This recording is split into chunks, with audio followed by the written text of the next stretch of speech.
So guys बीटीटीएच के इस episode की शुरुआत में हमें दिखाया जाता है कि अब फाइनली शाओयान उन 3 बुरे लोगों को अपनी टीम में मिला लेता है और उनसे कह देता है कि जब मैं मिस्टिक क्लाउड सेक्ट के साथ में फाइट करने के लिए जाऊंगा तब मुझे तुम तीनों की ही जरूरत पड़ेगी, जिसकी वजह से वो लोग उसके लिए राजी हो चुके थे। और जब हम शाओयान और क्वीन मेडुसा को आपस में बातें करते हुए देखते हैं तो मेडुसा के मन में ये बात आती है कि क्यों न उसे शाओयान की मदद कर देनी चाहिए, लेकिन वो शाओयान से कहती है कि मैं ये तुम्हारी मदद तुम्हारी वजह से नहीं करूंगी। और वो जैसे यहाँ से चली जाती है तभी हम देखते हैं कि शाओयान के पास में उसका सेकंड ब्रदर शाओली आ जाता है, जो कि काफी देर से उन दोनों की इन बातों को सुन रहा था और वो मेडुसा पर नजर रखे था। इसीलिए वो इसके बारे में शाओयान से कहता है कि भाई मेरे मुझे ये बताओ कि आखिर ये कौन है। शाओयान उससे हंसते हुए कहता है कि चलो देर से ही सही, लेकिन तुमने पूछा तो। उसका असली नाम है क्वीन मेडुसा, जो कि स्नेक पीपल से बिलोंग करती है। और मेडुसा का नाम सुनकर भी शाओली चौंक जाता है और वो कहता है कि भाई कहीं तुम मुझसे मजाक तो नहीं कर रहे हो। लेकिन शाओयान उससे कह देता है कि तुम इस बात को कभी भी किसी को मत बताना, क्योंकि मैं उसकी पहचान को रिवील नहीं करना चाहता।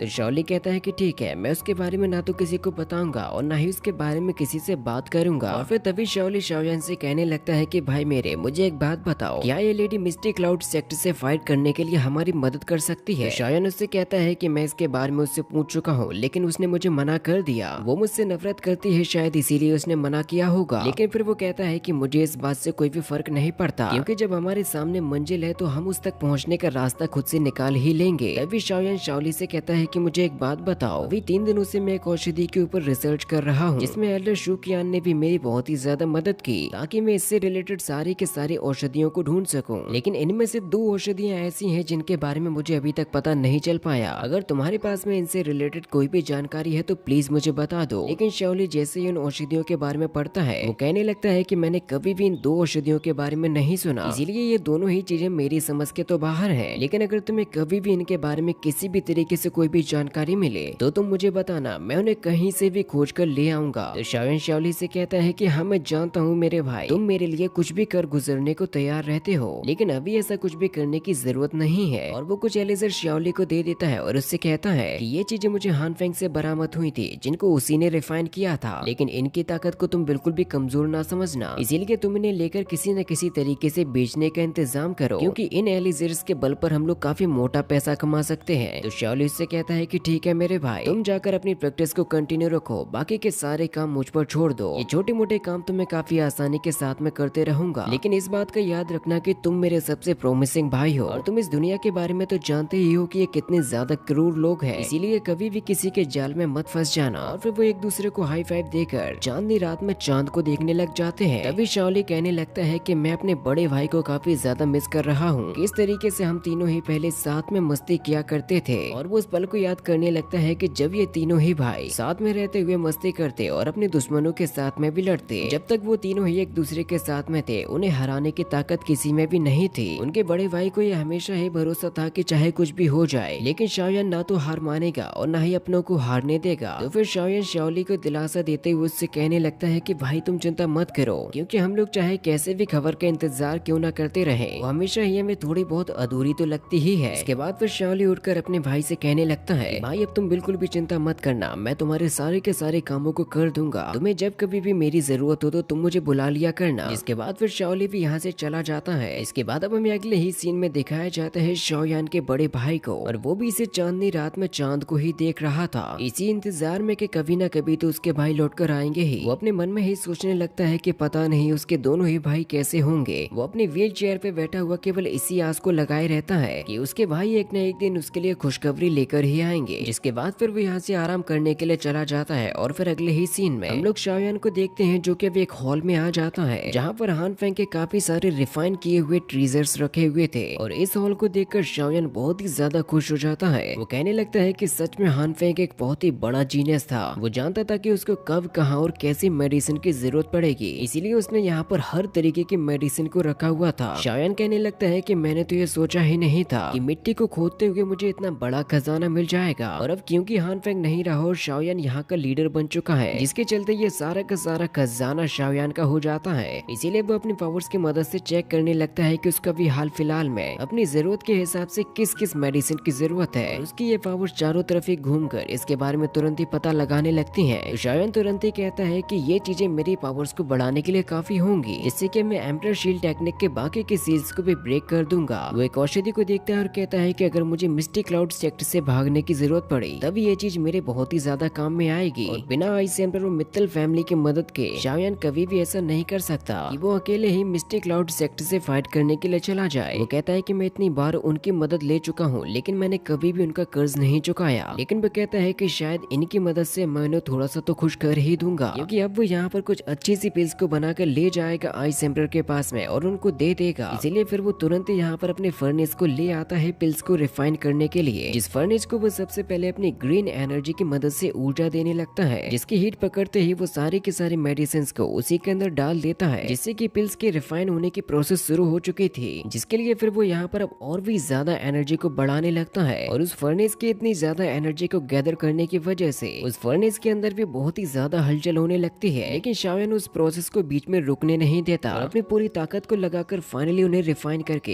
एक काफी पावरफुल पिल को क्रिएट कर ही लेता है। शाओयान कहता है कि इतनी पावर्स को एक साथ मिलाने की वजह से अब ये पिल एक बहुत ही रेयर ट्रीजर बन चुकी है, जो कि आसानी के साथ में किसी भी 6 ग्रेड वाले बंदे की एबनॉर्मल नॉइसेस को खत्म कर सकती है, उसको कवर अप कर सकती है। शाओयान कहता है कि शायद ये उसके टीचर के जैसे ही बन चुकी है, यानी कि उसने यहाँ पर एक टॉप लेवल की पिल को बना लिया था और अब ये पिल चारों तरफ घूमते हुए सीधी शाओयान के हाथ में आ जाती है। तो शाओयान तुरंत ही उसको एक छोटे से कंटेनर में रख लेता है और फिर तभी वहाँ पर शाओली आ जाता है और वो शाओयान से कहता है कि मुझे माफ करना, मैं दरवाजा नॉक करना भूल गया, लेकिन एक जरूरी बात है। शाओयान उससे कहता है कि तुम मुझे बेझिझक होकर बता सकते हो। तो शाओली कहता है कि मैंने उस एलिजर को बेचने के लिए एक काफी बड़े ऑक्शन का इंतजाम किया है ताकि हमें ज्यादा से ज्यादा पैसा मिल सके, क्योंकि अगर हम इसको जाकर नॉर्मली किसी को बेचेंगे तो हमें बहुत ही कम पैसा मिलेगा, लेकिन अब इसकी वजह से हमारा प्रॉफिट कई गुना ज्यादा बढ़ जाएगा, क्योंकि हान फेंग तो वैसे भी एक बहुत ही बड़ी एल्केमिस्ट के रूप में प्रसिद्ध है, तो हर कोई उसके इस एलिजर को तो लेना ही चाहेगा। तो शाओयान कहता है कि ये तो एक बहुत ही अच्छा आइडिया है, लेकिन तभी शाओली कहता है कि लेकिन मुझे उन दोनों ही भाई सिल्वर एंड गोल्डन ब्रदर का डर है, क्योंकि अभी भी वो हमारे लिए काफी बड़े खतरे से कम नहीं है। शाओयान उससे कहता है कि भाई तुम उनकी चिंता मत करो, मैं उनको संभाल लूंगा, तुम जाकर केवल अपने काम पर ध्यान दो। और इसी के साथ में ये पार्ट भी यहीं पर खत्म हो जाता है। इसके अगले एपिसोड का ट्रेलर वीडियो में बहुत ही जल्द आने वाला हूँ, तो जल्दी से वीडियो को लाइक कर दो।